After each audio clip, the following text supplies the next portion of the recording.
البدع والأهواء، أهل البدع العقائدية وأهل البدع السياسية.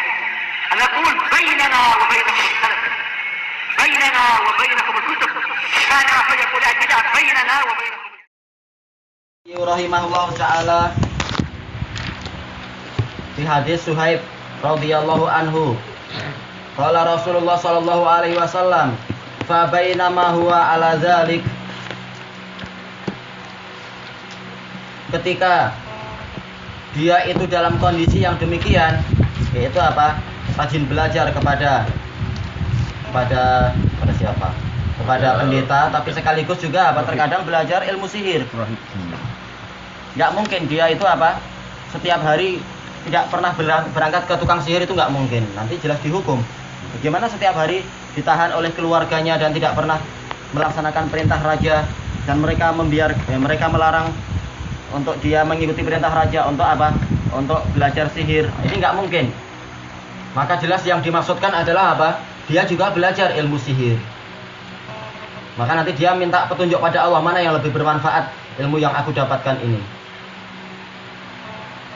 Menunjukkan dia juga belajar kepada tukang sihir sebagaimana yang diperintahkan asalnya. Baik, maka ketika dia dalam kondisi seperti itu, belajar pada tukang sihir, tapi juga berkali-kali dia duduk di tempatnya si rahib tersebut.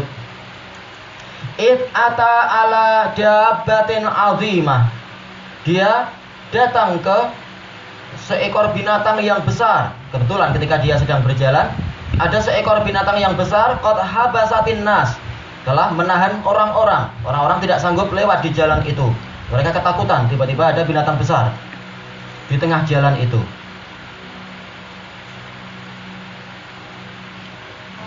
Faqal al-yauma a'lam as-sahiru afdal amir rahib afdal.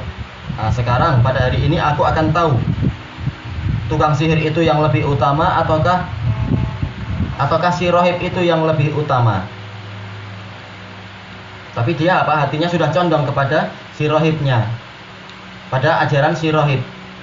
Fa akhadha hajaran, maka dia mengambil sebungkah batu atau sebuah batu. Faqal Allahumma in kana amrur rahib ahabbu ilaika min amri sahir faqtul hadhihi dabbah. Wahai Allah, apabila agama atau ajaran si rahib itu lebih engkau cintai daripada ajaran tukang sihir, maka bunuhlah binatang ini hatta yamdiyan nas, sehingga orang-orang itu bisa berjalan kembali. Faromaha, kemudian dia melempar melempar binatang tersebut. Faqatalaha, kemudian dia berhasil membunuh si binatang tersebut. Wa madon nas, kemudian orang-orang pun bisa berlalu. Fa'atar rahib, kemudian dia mendatangi si rahib tadi. Fa'akhbarah, kemudian dia menceritakan kisah tersebut. Faqala lahu rahib, maka si rahib berkata, ai bunai antal yauma afdalu minni. Wahai anakku sayang, pada hari ini kamu sudah lebih utama daripada aku. Qad balagha min amrika ma ara, urusan kamu sudah mencapai apa yang aku lihat sekarang ini, yaitu apa? Engkau sudah memiliki karomah yang besar. Ya, anak kecil melempar binatang yang besar yang orang sendiri tidak sanggup untuk berjalan melewati binatang itu. Berarti apa? Ini hebat. Melemparkan batu, binatangnya langsung mati. Padahal kita melempar perlu entah berapa batu tuh untuk membunuh binatang yang besar. Ini cukup sekali lempar, dah mati. Kemudian wa innaka satubtala, sesungguhnya engkau itu akan diuji.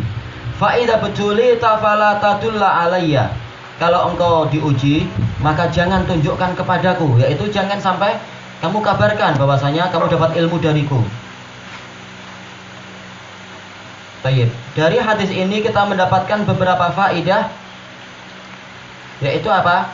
Bahwasanya secara umum manusia itu fitrahnya sebagaimana dijelaskan Syekhul Islam adalah al-firar minad darar, lari dari bahaya. Makanya ketika ada binatang besar berdiri atau berdiam di tengah jalan, orang tidak berani melewati. Kenapa? Karena memang fitrah manusia nggak mau mendekat kepada perkara yang membahayakan. Makanya memang bahkan ini adalah fitrah binatang juga. Lari dari api, jangan sampai terbakar, atau yang takut tenggelam dalam air, dia menjauh dari air dan sebagainya. Perkara-perkara yang dikhawatirkan akan membahayakan dirinya, maka makhluk itu mendapatkan fitrah untuk apa? Menghindar dari perkara tersebut.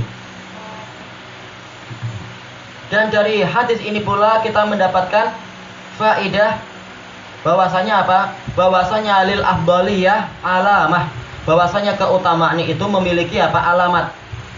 Maka sang anak ini menjadikan kejadian ini nanti sebagai alamat mana yang lebih utama, ajaran tukang sihir ataukah ajaran si rohib. Dan dari hadis ini pula kita mendapatkan faedah al-hidayatu minallah. Hidayah itu datang dari Allah. Makanya dia tidak sekedar menilai dengan yang dia apa itu namanya, yang dia dengan akalnya sendiri, oh ini lebih utama dari yang itu. Tapi apa? Dia mohon kepada Allah petunjuk. Dengan cara apa? Dengan cara melihat apakah binatang ini mati. Kalau binatang ini mati dengan lemparanku, berarti ajaran si rahib lebih utama daripada ajaran si tukang sihir. Ini menunjukkan afdaliyah itu memiliki alamat. Dan juga Allah itulah yang mendatangkan petunjuk, bukan semata-mata dari kemampuan akal kita untuk mengetahui petunjuk. Ini bantahan kepada Mu'tazilah yang mengatakan bukan Allah yang memberikan petunjuk dan bukan pula Allah yang menyesatkan. Ini adalah kemampuan dari akal manusia sendiri. Itu tidak benar tentunya. Kemudian dari hadis ini pula kita mendapatkan faedah bahwasanya al-hidayah tus'al anha. Bahwasanya hidayah itu diminta, bukan semata-mata kita yang mencari. Tetapi apa? Memang kita minta kepada Allah. Berapa banyak orang yang mencari agama seumur hidup tapi dia tidak mendapatkannya. Karena apa? Allah tidak memberi dia petunjuk. Makanya dia minta kepada Allah. Kemudian dari hadis ini pula kita mendapatkan faedah bahwasanya ahlul haqqi yubtala, bahwasanya pemilik kebenaran itu nanti akan mendapatkan ujian. Setiap orang yang membawa kebenaran dia pasti akan diuji. Dan dalil-dalil tentang itu ma'ruf. Am hasibtum an tadkhulul jannata wa lamma ya'tikum mathalul ladzina khalau min qablikum. Apakah kalian mengira kalian akan masuk surga padahal belum datang kepada kalian seperti apa yang menimpa orang-orang sebelum kalian?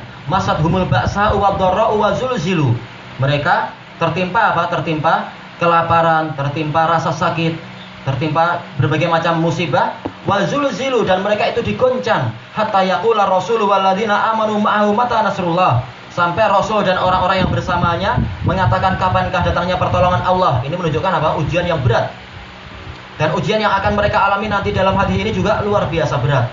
Digergaji, dibunuh dan sebagainya dengan siksaan lebih dulu. Maka memang itu akan diuji. Setiap kebenaran pasti akan diuji.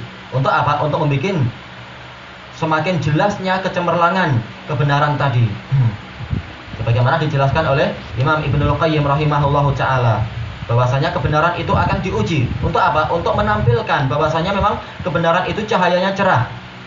Sebagaimana emas itu akan dibakar sampai dia itu nampak terpisahkan antara keraknya dengan emas yang murninya itu. Semakin dibakar semakin cemerlang. Tapi kalau nggak dibakar masih apa? Diliputi oleh tanah, diliputi oleh pasir dan sebagainya, dan kerak-kerak yang lain. Kemudian dari hadis ini pula kita mendapatkan faedah jawazu al-ikhtifa inda dharar. Bolehnya bersembunyi ketika ada bahaya. Seperti tukang sihir, seperti apa? Si pendeta ini, si rahib ini, dia menyembunyikan diri. Kenapa? Karena tidak setiap orang sanggup untuk menampakkan kebenaran di hadapan raja kafir, raja yang jahat. Maka boleh seseorang itu menghindar dari kejahatan raja dan sebagainya, menyembunyikan diri. Maka dia sudah mengingatkan, kalau nanti kamu diuji, kamu nanti disiksa, sebagaimana nanti sang anak ini akan disiksa, maka apa? Jangan kamu kabarkan bahwasanya kamu dapat ilmu dari aku. Menunjukkan apa? Boleh seseorang itu menghindar dari apa? Dari ujian, dari bencana dan sebagainya. Ini wajar manusia seperti itu. Maka ini tidak bertentangan dengan perintah untuk apa? Firman Allah Ta'ala, fasda' bima tu'mar. Tampilkan apa yang engkau perintahkan itu. Bukan berarti langsung apa? Kita pergi ke setiap raja yang jahat, kita mengatakan begini dan kamu batil. Enggak. Tapi kalau memang betul-betul kita ditanya, sudah kita jawab. Tapi kalau kita sedang tidak ditanya, enggak perlu kita sengaja mendekat kepada raja yang jahat atau pemimpin yang zalim. Enggak usah. Kemudian dari hadis ini pula kita mendapatkan faedah Sampai mana tadi?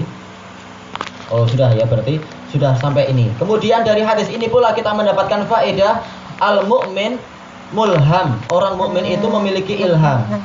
Makanya apa? Makanya si rohib ini setelah dia melihat korinah-korinah tadi, dia mendapatkan ilham bahwasanya anak ini nanti akan semakin apa? Semakin terkenal dengan ilmunya itu. Makanya dia mengatakan apa? Innaka satu betala qad balagha min amrika ma ara. Kamu sudah mencapai derajat seperti yang aku lihat sekarang ini. Menunjukkan apa? Dia mendapatkan ilham. Dan sebagaimana dijelaskan oleh Imam Ibnul Qayyim di Madarijus Salikin, bahwasanya apa itu? Semakin kuat keimanan seseorang, maka akan semakin kuat pula ilham dia. Mendapatkan firasat, nanti akan terjadi yang demikian, nanti akan terjadi yang demikian. Makanya Imam Ibnul Qayyim, Imam Asy-Syafi'i mengatakan apa? Ditanya, hal yumakkanu rajulu am yubtala? Apakah seseorang itu akan diberi kekokohan ataukah dia itu diuji? Dia mengatakan la yumakkan hatta yubtala. Dia tidak akan dikokohkan di muka bumi sampai dia itu diuji. Kalau dia diuji baru nanti namanya akan kokoh di muka bumi. Maka manakala si rohib ini melihat anak ini dengan ilham tadi, melihat anak ini akan semakin cemerlang ilmunya, akan semakin cemerlang namanya, maka dia tahu anak ini pasti akan diuji. Diuji dulu baru akan nampak kebenaran ajaran dia, akan nampak kecemerlangan karomah dia dan sebagainya. Nanti memang akan nampak karomah-karomah dia dengan apa? Dengan adanya ujian orang sakit, ujian dia disiksa, ujian dia dicoba dibunuh. Tapi dengan apa? Dengan ujian dulu.